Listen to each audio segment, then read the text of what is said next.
है। जय हिंद, जय भारत। मैं कहना चाहता हूं प्रधानमंत्री मोदी जी, आपको रिजाइन करना चाहिए। इस देश के 140 करोड़ देशवासियों की यही आवाज है कि उनकी आवाज को जनता कहते हैं। मोदी मैजिक तो 2019 के बाद ही खत्म हो गया। पहले आपने वादा किया 15 लाख आएंगे, आपने नहीं दिया। देश के 140 करोड़ लोगों की ये भावना है कि अब मोदी जी को प्रधानमंत्री पद से उतर जाना चाहिए, स्वयं उनको इस्तीफा दे देना चाहिए। नमस्कार, आप देख रहे हैं बाइट विद कशिश। मोहन भागवत का एक बयान है जिसमें वो कहते नजर आए हैं कि 75 साल की उम्र हो जाती है, उसके बाद पद छोड़ देना चाहिए, नए लोगों को मौका देना चाहिए। तो ये जो कहना है उनका, वो आखिरकार किस और इशारा करे? इसको लेकर जो राजनीति है वो पूरी तरीके से गर्मा चुकी है और कांग्रेस ये कह रही है कि अच्छे दिन आने वाले हैं और मोदी जी जाने वाले हैं। तो इसी पर चर्चा करूंगी। क्या लगता है, कांग्रेस का जो बयान है कि अच्छे दिन आने वाले, पहले अच्छे दिन नहीं थे? देखिए, अच्छे दिन तो ना देश के नागरिकों के आए और ना ही अच्छे दिन मोदी जी के आए, क्योंकि देश की जो राजनीति है वो सुरक्षित हाथों में नहीं है और हमारा देश ये भी राजनीतिक रूप से सुरक्षित हाथों में नहीं है। मैंने देखा अभी आरएसएस के जो हमारे प्रमुख हैं श्रीमान मोहन भागवत जी, हमारे श्रद्धेय हैं, पूजनीय हैं, आदरणीय हैं, उन्होंने भी एक बयान दिया कि अगर 75वां जन्मदिन मना रहे हो तो इसका मतलब ये नहीं है कि आपको राजनीति में आगे लगातार बढ़ते रहना है। एक कट ऑफ आपको लगाना पड़ेगा, एक आपको ऐसा मापदंड राजनीति में स्थापित करना पड़ेगा कि रिटायरमेंट की आयु होनी चाहिए। हालांकि उन्होंने किसी का नाम नहीं लिया है, लेकिन हम भी देश के नागरिक हैं, चौथी क्लास फेल नहीं है, अनपढ़ नहीं है, पढ़े लिखे हैं। मैं खुद, मेरा नाम संजय चौहान है, मैं खुद बीकॉम ग्रेजुएट हूँ और अच्छी अच्छी डिग्रियां मैंने ली हुई। बड़ी बड़ी मल्टीनेशनल कंपनियों में मैंने काम किया है। काम करने के बाद मैंने अपना काम धंधा शुरू किया है। तो मैं इतना जागरूक हूँ कि मोहन भागवत जी का इशारा किसकी ओर है, और ये बात हकीकत है कि प्रधानमंत्री जी को अपने 75वें जन्मदिन पे, जो 17 सितंबर को 2025 को आने वाला है, जन्मदिन का केक काटने के बाद इस्तीफा दे देना चाहिए प्रधानमंत्री के पद से। क्योंकि जब वो देश का विकास कर रहे हैं, जैसा कि बीजेपी और प्रधानमंत्री नरेंद्र मोदी खुद कहते हैं, तो इस्तीफा तो बहुत बड़ी चीज हो जाएगी। सीमाओं को लांघ के आतंकवादी आते हैं, देश के 26 परिवारों को मार के चले जाते हैं, पैंट उतरवाते हैं। ये तो हमने गुलामी के टाइम पे भी नहीं देखा था, जब भारतवर्ष गुलाम था। कभी मुगलों के शासन में गुलाम रहा, कभी अंग्रेजी के शासन में गुलाम रहा। अब तो हम स्वतंत्र हैं। तो स्वतंत्र भारत के अंदर विदेशी लोग जो आतंकवादी हैं, जिनको मोदी जी बोलते हैं, मोदी सरकार बोलती है कि दुश्मन देश के आतंकवादी आए थे, और भारतीय जनता पार्टी के खुद के ट्विटर हैंडल इस बात को बोलते हैं कि धर्म पूछा जाती है। तो भारत की राजनीति इस स्तर पर पहुंच चुकी है कि आज पैंट उतरवा के, धर्म पूछ के कलमा पढ़ना आता है कि नहीं आता है, और गोली मार के चल जाती है। 2 महीने बाद भी भारत सरकार इस हालत में नहीं है, मोदी सरकार इस हालत में नहीं है कि बता पाए कि कितने आतंकवादी आए थे, आपने कितने पार्ट पकड़े, कितने मार गिराए, कितनों का ट्रायल चल रहा है और वो कहाँ है। तो मोदी मैजिक पर क्या कहेंगे आप, कि मोदी मैजिक खत्म हो गया है या अभी चल रहा है? देखिए, मोदी मैजिक तो 2019 के बाद ही खत्म हो गया। पहले आपने वादा किया 15 लाख आएंगे, आपने नहीं दिया। आपने बोला भ्रष्टाचार खत्म करना है, आतंकवाद समाप्त करना है, इसलिए मैं नोटबंदी कर रहा हूँ। आप नोटबंदी के नाम पे हर राज्य के अंदर वोटबंदी कर रहे हैं। नोटबंदी करने से हमें हासिल हुआ क्या? हम तो देश के नागरिक हैं, आम नागरिक हैं। हम किसी प्रतिष्ठित परिवार से नहीं आते, हम किसी राजघराने से नहीं आते हैं, हम किसी राजनीतिक परिवार से नहीं आते हैं। मैं तो मोदी जी से स्वयं पूछ रहा हूँ कि मोदी जी बता दीजिए कि नोटबंदी करने से कौन सा भ्रष्टाचार खत्म हुआ और कौन से आतंकवाद पे लगाम लगी। नोटबंदी करने के बाद देश के अंदर, भारत के अंदर आतंकवाद को बढ़ावा मिला है, भ्रष्टाचार को बढ़ावा मिला है। आज भी हजारों करोड़ रुपए नोट बंडल नेताओं के घरों में मिलते हैं, चाहे वो सत्ता पार्टी के हो, चाहे वो विपक्ष पार्टी के हो। तो ये भ्रष्टाचार कहाँ गया? स्विस बैंक के अंदर हजारों करोड़, लाखों करोड़, अरबों खरबों रुपए पड़ा हुआ है। आपने कहा था लेके आएंगे, 15 लाख रुपए देंगे, आपने नहीं दिया।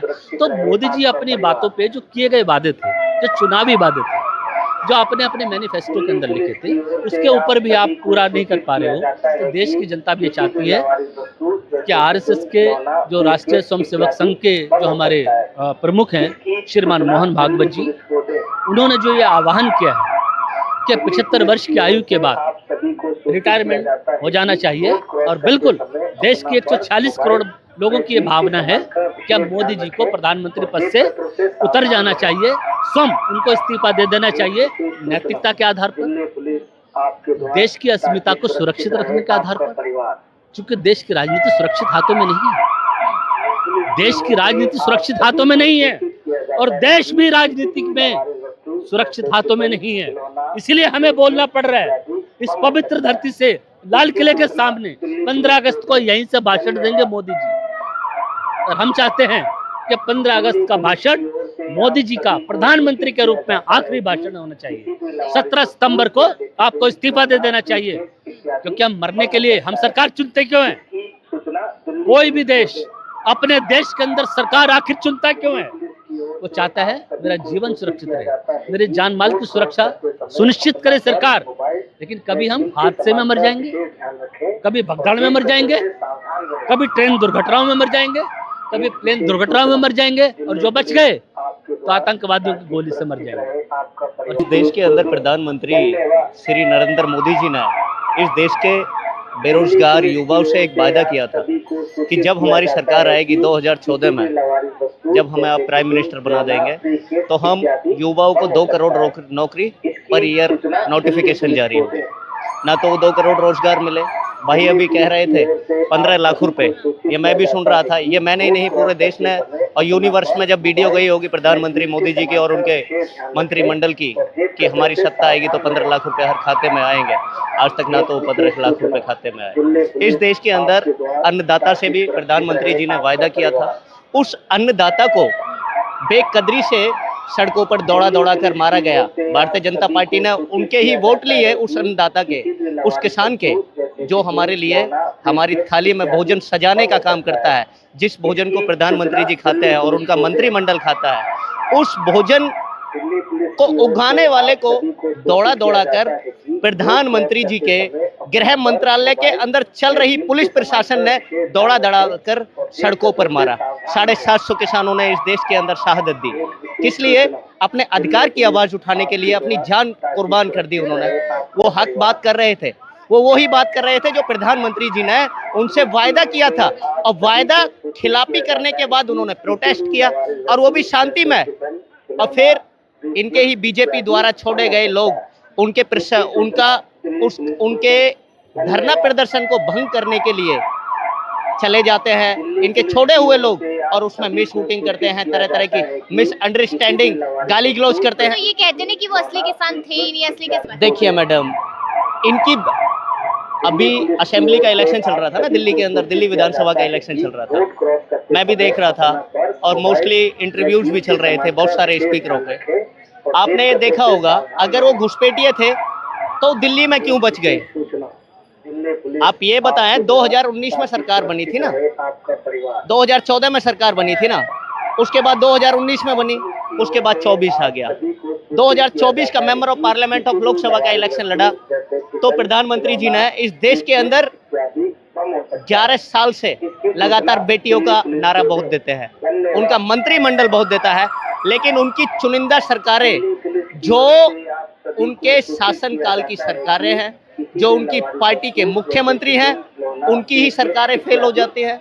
आपने हाथरस का लेटेस्ट मामला देखा, उस दलित बिटिया को जो बलकृत थी, जिसको यौन शोषण का शिकार उन दरिंदों ने बनाया, उन दरिंदों का पता नहीं कहाँ चले गए, उन दरिंदों का नहीं पता कि कहाँ चले गए। लेकिन 2019 में 303 सीटें जीती थी, इस बार 2024 में भले ही बहुमत नहीं आया हो, लेकिन जनता ने फिर भी मोदी जी को पसंद किया। कहते मोदी है तो मुमकिन है, मोदी जी होंगे तभी विकास हो पाएगा। देखिए मैडम, मोदी जी का मैजिक मूवमेंट चलता, मैजिक सिस्टम चलता, तो आप मैजिक तो ये होना चाहिए था, वो जो 303 सीट्स थी उसका लेवल इंक्रीज होना चाहिए था। अगर मैजिक चलता, उसका लेवल 240 पर डिक्रीज होके आ गया 240 पर, 303 से घटाकर इस देश के अंदर जनता ने वो ही मैंडेट दिया कि आपकी औकात ये है, आप बहुमत के लायक नहीं है। और गार्ड तोड़ के, किसी को ईडी के डर से, किसी को सीबीआई के डर से सांसदों को तोड़ के अपने अंदर सरकार बना ली। यही भारतीय जनता पार्टी की सोच रही है। जिस पार्टी के साथ ये मिलते हैं उस पार्टी का विनाश कर देते हैं। आपने देखा था तो उद्धव, बिहार चुनाव में क्या होगा? अब बिहार का इलेक्शन है, बिहार का इलेक्शन देख रहे हैं ना, जैसे दिल्ली का इलेक्शन जीता है ऐसे ही उसी तर्ज पर Bharatiya Janata party election commission को कठपुतली बनाकर अपनी उंगली पर नचाकर इलेक्शन जीतना चाहती है दिल्ली। लगता है कि मोहन भागवत का ये बयान तो कहीं ना कहीं देखा जाए आरएसएस और भाजपा जो कहते हैं कि हम एक ही है, उनमें कहीं ना कहीं खटपट चल रही है और जिसका नुकसान भाजपा को होगा। देखिए, आरएसएस प्रमुख श्री मोहन भागवत जी, उनका बयान आपने देखा होगा। उन्होंने कहा 75 वर्ष पूरे हो जाए तो रिटायर हो जाना चाहिए। आप ये बताएं कि 75 वर्ष किसके पूरे हो रहे हैं? हमने भारतीय जनता पार्टी के शासनकाल में ये भी बीजेपी की लीडरशिप से सुना है कि 75 साल पूरे हो जाएंगे तो प्रधानमंत्री रिजाइन कर देंगे।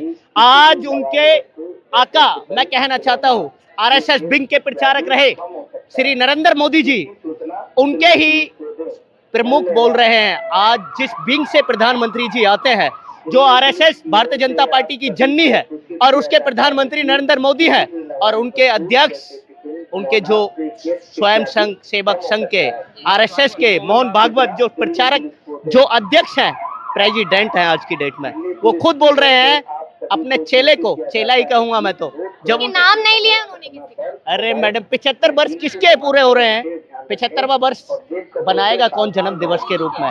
प्रधानमंत्री जी मनाएंगे। और प्रधानमंत्री जी को रिजाइन कर देना चाहिए। बीजेपी की तरफ से कहा गया था कि 75 साल की उम्र, उन्होंने खुद कहा था उसके बाद जो नेता होगा उसको मार्गदर्शन के तौर पे भेज दिया जाएगा, जिसमें कहीं ना कहीं नाम आडवाणी जी का भी आया था और तमाम ऐसे लोगों का। तो मोदी जी का नाम वहाँ क्यों नहीं आ रहा? शायद मोदी जी विकास कर रहे हैं। देखिए, बहुत अच्छी बात आपने याद दिला दी। आपके चैनल के माध्यम से मैं एक बात कहना चाहता हूँ। लाल कृष्ण आडवाणी जी का नाम आने वाला था प्रधानमंत्री की रेस में, लेकिन प्रधानमंत्री मोदी जी इतने चालाक छंट निकले, जो लाल कृष्ण आडवाणी जी के कान में फूंक मारा करते थे ना, कान में बात कहा करते थे, आज गुरु को ही चेले ने साइड करने का काम किया।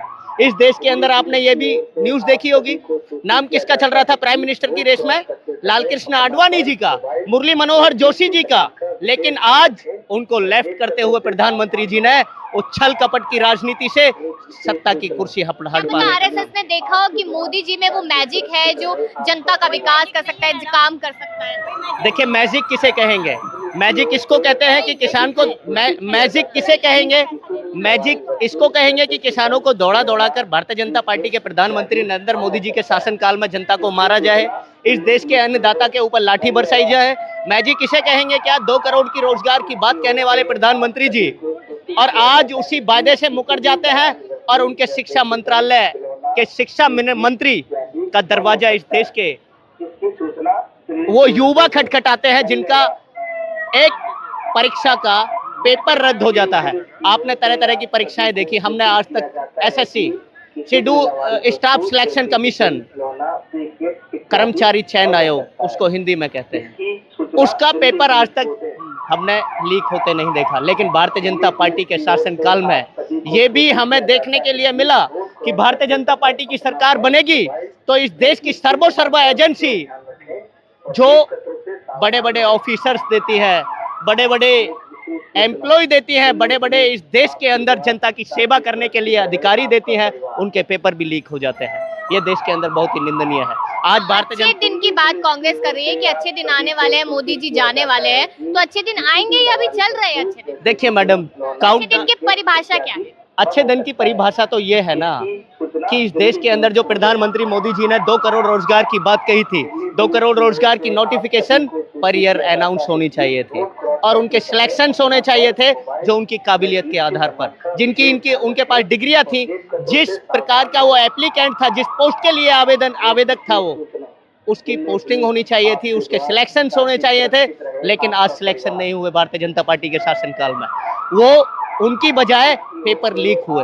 और सबसे ज्यादा भारतीय जनता पार्टी के शासनकाल में 70 से ऊपर पेपर लीक हुए। ये आपने प्रीवियस गवर्नमेंट में नहीं देखा होगा। 70 साल इस देश के अंदर, 70-75 साल के एबव हम सुनते हैं, 55-60 साल इस देश के अंदर कांग्रेस पार्टी ने शासनकाल किया। शासनकाल रहा उनका, उन्होंने सत्ता की, लेकिन उस सरकारों में भी हमें ऐसा देखने के लिए नहीं मिला जैसा भारतीय जनता पार्टी के शासनकाल में। हम आज के दौर के युवा हैं, हम आज के दौर के युवा हैं, हम आज के दौर की बात करेंगे। आज अंधभक्त ऐसी भाषा बोलते हैं, अंधभक्त उनको कहते हैं हम जिनको अंधभक्ति पसंद है, उनको देशभक्ति पसंद नहीं है। देशभक्ति पसंद होती तो पुलवामा के मुद्दे को वो उठा रहे होते। आज वो पुलवामा के मुद्दे को दबाने की कोशिश करते हैं। आपने देखा था सत्यपाल मलिक जी का स्टेटमेंट इस देश के अंदर। गवर्नर किस पार्टी के थे? वो भारतीय जनता पार्टी के गवर्नर थे।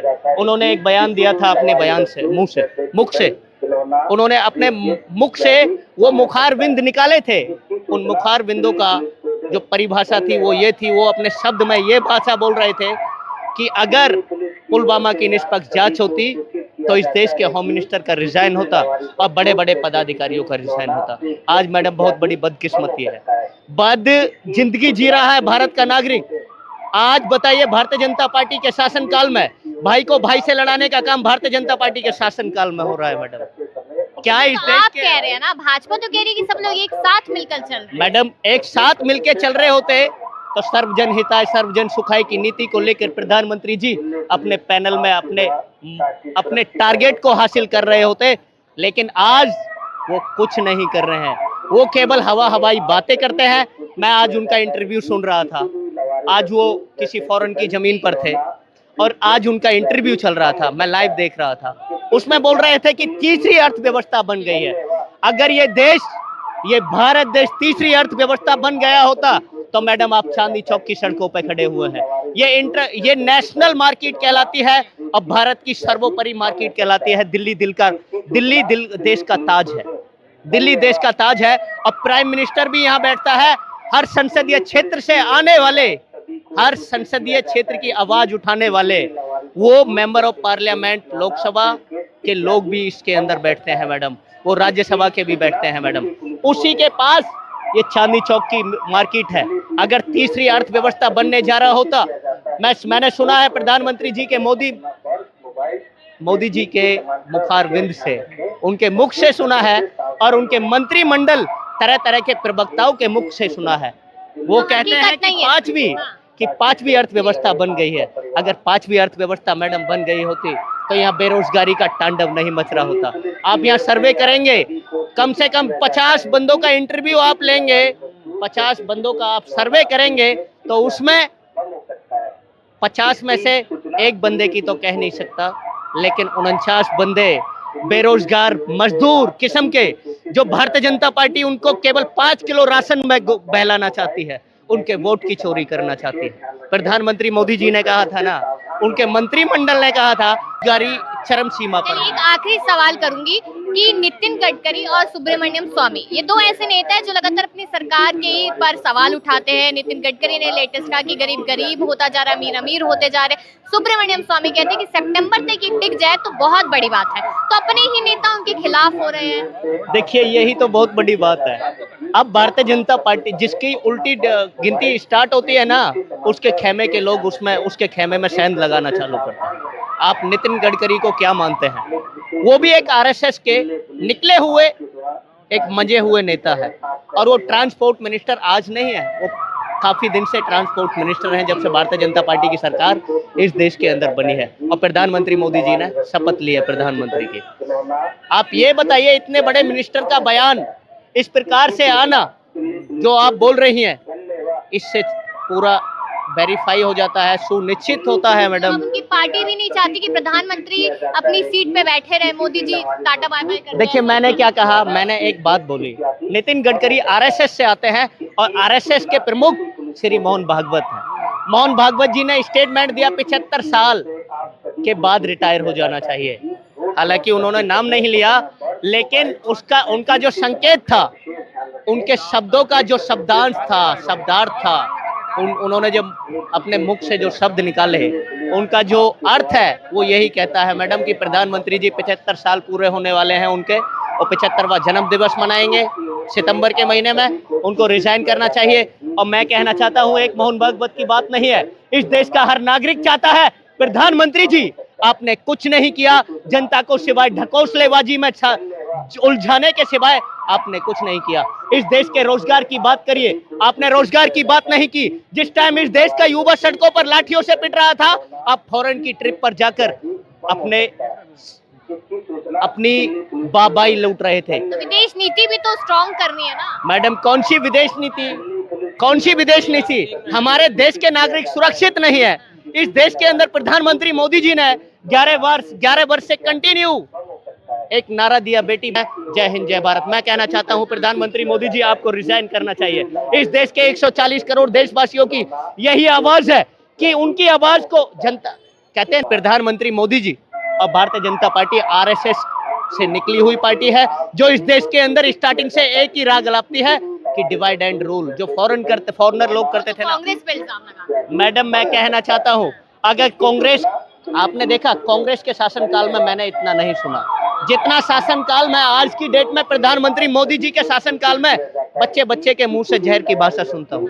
ये मैं नहीं कह रहा, उन बच्चों की अभी अबोध अवस्था है। कहते हैं ना, यंगिस्ट अवस्था होती है, जिसको पॉजिटिव डायरेक्शन मिल जाती है तो उनकी पॉजिटिव मेंटलिटी हो जाती है। जिनको नेगेटिव डायरेक्शन मिल जाती है, उनकी नेगेटिविटी उनके अंदर, माइंड के अंदर आ जाती है। आज उनके अंदर नेगेटिविटी फैलाने का काम प्रधानमंत्री मोदी और उनका मंत्रिमंडल कर रहा है। सबसे ज्यादा तो उत्तर प्रदेश की सरकार कर रही है मैडम।